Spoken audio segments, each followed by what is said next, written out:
জানা ইংরেজি এর আগেও আমি একটি টিউটোরিয়াল বলেছিলাম, নো, KNOW, নো মানে জানা। আর জানানো শিখিয়েছিলাম ইনফর্ম, INFORM। এটা আপনারা হয়তো জানেন, অনেকের মনে আছে। তাহলে জানা হচ্ছে নো আর জানানো হচ্ছে ইনফর্ম। তবে জানা অর্থাৎ নো এই ভার্বটি আমরা বিভিন্নভাবে বিভিন্ন সেন্টেন্সে ব্যবহার করতে পারি এবং নতুন নতুন বাক্য এভাবে কিন্তু ব্যবহার করতে পারি আমাদের স্পোকেনে এবং আমাদের রাইটিং ইংলিশেও। তো যাই হোক ডিয়ার লার্নার্স, আমরা এই নো ভার্বটিকে ভিন্ন ভিন্ন ভাবে বিভিন্ন অ্যাঙ্গেল থেকে ব্যবহার করে বিভিন্ন ধরনের বাক্য তৈরি করতে পারি, যেটা আমরা আমাদের রাইটিং এবং স্পিকিং এ ব্যবহার করতে পারি। So let's get start our today's session, and from one of the tutorials and one of the class actually that has been uploaded to our special public group TMT Language Club, and from this post I'm gonna share something very important, so don't skip and stay connected to me. আমাদের প্রথম বাক্য আমি যেটা share করতে চাইবো সেটা হচ্ছে যে আমি জানতাম কি করতে হবে। এখন আমি যদি বলি যে হ্যাঁ আমি জানতাম কি করতে হবে, তাহলে আসলে বাক্যটা কি হবে? আমি জানতাম কি করতে হবে, কি বলবেন? এটাকে আপনারা বলবেন যে I knew what to do, I knew what to do. এখন নো না বলে কেন আমি নিউ বললাম? চলুন আমরা হাঁটতে থাকি, হাঁটতে হাঁটতে ক্লাসটা করে নেওয়া যাক এবং বিভিন্ন ধরনের বিষয়গুলো আমরা একটু লার্নিং করে নেবার চেষ্টা করব। তাহলে আমি প্রথম বাক্য যেটা বলতেছিলাম যে আমি জানতাম কি করতে হবে, তাহলে এই বাক্যটাকে আমরা বলবো I knew what to do. I knew what to do, অর্থাৎ নো ভার্বের যে পাস্ট ফর্ম KNEW, এটাকে আমরা বলছি I knew what to do. So আমার সাথে বলুন, আমি জানতাম কি করতে হবে, I knew what to do. আমি জানতাম কি করতে হবে, I knew what to do. আমি সুন্দর একটা প্রকৃতিতে আছি, অর্থাৎ সুন্দর একটা পরিবেশে আছি। এই পরিবেশটা নিশ্চয়ই আপনার ব্যাকগ্রাউন্ড দেখতে পাচ্ছেন এবং খুবই চমৎকার একটা পরিবেশ। ওকে, দেখতে বেশ সুন্দর লাগছে। যাই হোক, আমরা ক্লাসের বিষয়ে মনোযোগী হই। Next sentence. আচ্ছা, এর পরের বাক্যটা আছে আমি জানতাম কি খেতে হবে। তাহলে বলুন, আমি জানতাম কি খেতে হবে, এটা কি হবে? আমি জানতাম কি খেতে হবে, এটাকে আপনারা বলবেন যে I knew what to eat. I knew what to eat. Okay, আচ্ছা, আপনাদেরকে একটা জিনিস আমি একটু দেখাতে চাই এখানে। Can you guess which tree is this? বেশ কিছু ফলের গাছ রয়েছে এখানে। এইটা কোন কি ফলের গাছ? এটা কি? Can you guess guys? এটা কি আপনারা গেস করতে পারছেন? দেখুন তো। ইয়েস, ম্যাঙ্গো, আম। ওকে, কিং অফ ফ্রুটস, তাই তো, ফলের রাজা। And can you guess another? ছোট্ট গাছটাকে আপনারা গেস করতে পারেন কিনা? আমি একটু নিচু করে দেখাই আপনাদেরকে। এই যে গাছটা, হক প্লাম বলা যায়। আরো অন্যান্য ইংরেজিও আছে, বিভিন্ন ধরনের কথা বলা যায়। যদি আমরা অর্থে আমরা বলতে পারি হক প্লাম। ওকে, আমরা। অ্যান্ড দিস ওয়ান, এইটা আমার পাশে এখন যেটাকে দেখতে পাচ্ছেন, yes, this is guava. Guava মানে পেয়ারা, পেয়ারা গাছ। এরকম অনেক ফলের গাছ রয়েছে, মাঝে মাঝে আমি এগুলো দেখানোর চেষ্টা করবো আপনাদেরকে। যাই হোক, ওকে, আমার টুপিটা খুলে গেল, ডালে বেঁধে গেছে, দেখি একটু ছাড়িয়ে নিই টুপিটা। হ্যাঁ, হয়েছে, টুপিটা আটকে গেছিল, হ্যাঁ, ডালের সাথে। যাই হোক, তো যেটা বলতেছিলাম, তাহলে সেই আলোচনায় আমরা ফিরে আসি, যে জানাজানি নিয়ে কিছু জানার চেষ্টা করছিলাম আমরা। ওকে, এর পরবর্তী বাক্য, পরবর্তী বাক্যে আপনারা বলবেন এটা এই বাংলাটা যে আমি জানতাম কি পড়তে হবে। আমি জানতাম কি পড়তে হবে। তাহলে আমি জানতাম কি পড়তে হবে, এটাকে আমরা কি বলতে পারি বলুন? আমি জানতাম কি পড়তে হবে, এটাকে আপনারা বলবেন I knew what to read. I knew what to read. Okay, এর পরবর্তী বাক্যটা আছে যে আমি জানতাম কি লিখতে হবে। আমি জানতাম কি লিখতে হবে, কি বলবেন? I knew what to right. What to right. তার মানে এখানে একটা জিনিস আপনারা খেয়াল করেছেন, যেখানে কিন্তু প্রত্যেকটা বাক্যে ইনফিনিটিভ ব্যবহার হচ্ছে, অর্থাৎ টু প্লাস ভার্বের যে বেস ফর্ম, যেমন লিখতে টু রাইট, তারপরে আমি বলেছিলাম আরেকটা হচ্ছে করতে টু ডু, পড়তে টু রিড। তো কি লিখতে হোয়াট টু রাইট, কি পড়তে হোয়াট টু রিড, তারপরে কি করতে হোয়াট টু ডু। এইভাবে কিন্তু বাক্যগুলো করতে হবে, একটু খেয়াল রাখবেন। পরবর্তী বাক্য, তাহলে আমি জানতাম কি লিখতে হবে, আই নো না, জানতাম যেহেতু পাস্ট টেন্সে, I knew what to write. I knew what to write. Thank you. আচ্ছা, এবার চলুন আরো কয়েকটা বাংলা বাক্য শেয়ার করি। আশা করি এগুলো হয়তো আপনারা পারবেন, সমস্যা হবে না খুব বেশি। তো বলুন তো, আমি জানতাম কখন করতে হবে কোন একটা কাজ। আমি বললাম যে আমি জানতাম কখন করতে হবে, তাহলে বলবেন I new when to do। I knew when to do। এখন আমি যদি বলি যে আমি জানতাম কখন যেতে হবে, তাহলে কি বলবেন? তাহলে বলবেন I knew when to go। I knew when to go। আমি জানতাম কখন যেতে হবে। Yes, next sentence। আমি জানতাম কখন খেতে হবে, তাহলে কি বলবেন? তাহলে বলবেন I knew when to eat। I knew when to eat। আমি জানতাম কখন খেতে হবে। ওকে, নেক্সট সেন্টেন্স। আমি জানতাম কখন দৌড়াতে হবে। এখন আমি জানতাম কখন দৌড়াতে হবে, কি বলা যেতে পারে? বলবেন I new when to run. I knew when to run. আমি জানতাম কখন দৌড়াতে হবে। ওকে, এরপর আমি জানতাম কোথায় কাজটি করতে হবে। আমি জানতাম কোথায় কাজটি করতে হবে, তাহলে কি বলবেন? বলবেন I knew where to do the work. I knew where to do the work. Dear guys, there's a bird I can see here. And can you gaze the birds? আপনারা দেখতে পাবেন কিনা camera, I don't know actually. আমি আপনাদেরকে একটু দেখাতে চাইবো পাখিটাকে। পাখিটাকে কি আপনারা দেখতে পাচ্ছেন?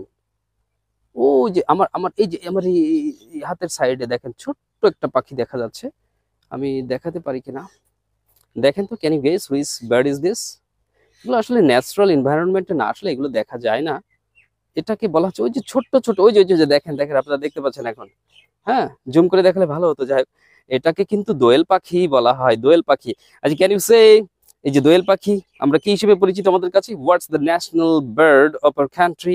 আমাদের দেশের জাতীয় পাখিটা কি? Yes, that's a national bird and that is called doel. ইংরেজিটা কি হবে? দোয়েল পাখির ইংরেজি বলবেন ম্যাকপাই। ম্যাকপাই মানে কি? দোয়েল পাখি। Okay, come to the point guys.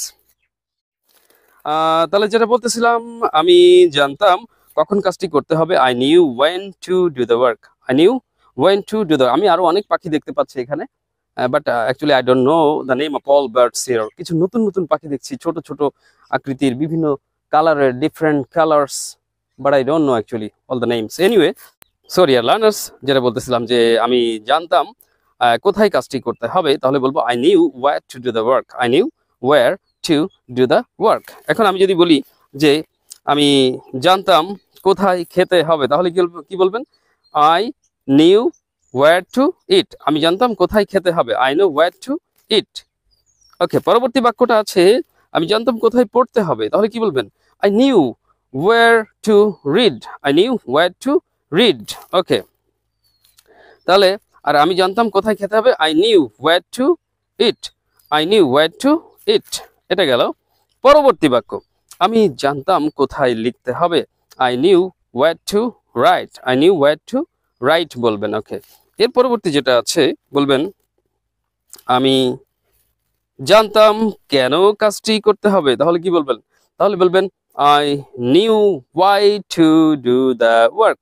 I knew why to do the work. Okay, এরপরে আমি জানতাম কেন খেতে হবে। I knew why to eat. I knew why to eat.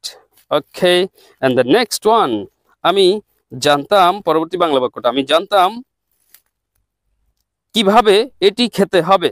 I knew how to eat ইট। এখানে কিন্তু প্রথম ইট হচ্ছে ইএটি, ইট খাওয়া, অর্থাৎ হাউ টু ইট, আর শেষের যে ইট সেটা হচ্ছে আইটি, ইট, ইহা। নিশ্চয়ই বুঝতে পেরেছেন। ওকে, তাহলে আমি জানি যে কিভাবে এটি খেতে হবে। I knew how to eat it. Okay, এরপরটা আমি জানতাম কিভাবে এটি লিখতে হবে। I knew how to write it. I knew how to write it. আমি জানতাম কিভাবে এটা লিখতে হবে। এরপর আমি জানতাম কিভাবে কাজটি করতে হবে। I knew how to do the work. I knew how to do the work. Okay, তো এই যে বাক্যগুলো আমরা শেয়ার করলাম, এখানে একটা জিনিস কমন, যে কোথায় হলে আমরা হাউ হোয়ার দিচ্ছি, কখন হলে হোয়েন দিচ্ছি, কেন হলে হয় দিচ্ছি, অর্থাৎ ডব্লিউএইচ ওয়ার্ডগুলো আমরা ঠিক রাখছি। এরপরে ইনফিনিটিভ ফর্ম ব্যবহার করছি। যেমনটি বলি যে, যদি বলি যে কিভাবে খেতে হবে, হাউ টু ইট। কিভাবে যেতে হবে, হাউ টু গো।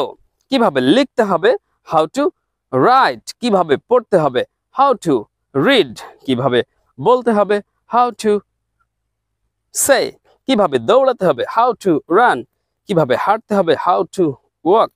এই যে ব্যাপারগুলো। আবার যদি বলি কোথায়, কোথায় কাজটি করতে হবে, কোথায় করতে হবে, ওয়্যার টু ডু। কোথায় খেতে হবে, ওয়্যার টু ইট। কোথায় যেতে হবে, ওয়্যার টু গো। কোথায় পড়তে হবে, ওয়্যার টু রিড। কোথায় লিখতে হবে, ওয়্যার টু রাইট। আবার এখন যদি বলি কেন, কেন খেতে হবে, হোয়াই টু ইট। কেন যেতে হবে, হোয়াই টু গো। কেন লিখতে হবে, হোয়াই টু রাইট। কেন পড়তে হবে, হোয়াই টু রিড। কেন ইংরেজি শিখতে হবে, হোয়াই টু লার্ন ইংলিশ। ইয়াস। আর যদি বলি কখন, কখন যেতে হবে, when to go। কখন খেতে হবে, when to eat। কখন লিখতে হবে, when to write। কখন পড়তে হবে, when to read। কখন দৌড়াতে হবে, when to run। কখন ঘুমাতে হবে, went to sleep। এক কথায় আপনারা WH ওয়ার্ড প্লাস ইনফিনিটিভ ফর্মটা বসিয়ে দেবেন, অর্থাৎ WH ওয়ার্ড যেটা আসবে কি হলে ওয়্যার, কখন হলে when, কেন হলে why, কিভাবে হলে how, এইভাবে WH ওয়ার্ডটা দিবেন। এরপরে ইনফিনিটিভ ফর্ম অর্থাৎ টু প্লাস ভার্বের বেস ফর্ম দিবেন, তাহলে এই ধরনের বাক্য সহজে গঠন করতে পারবেন।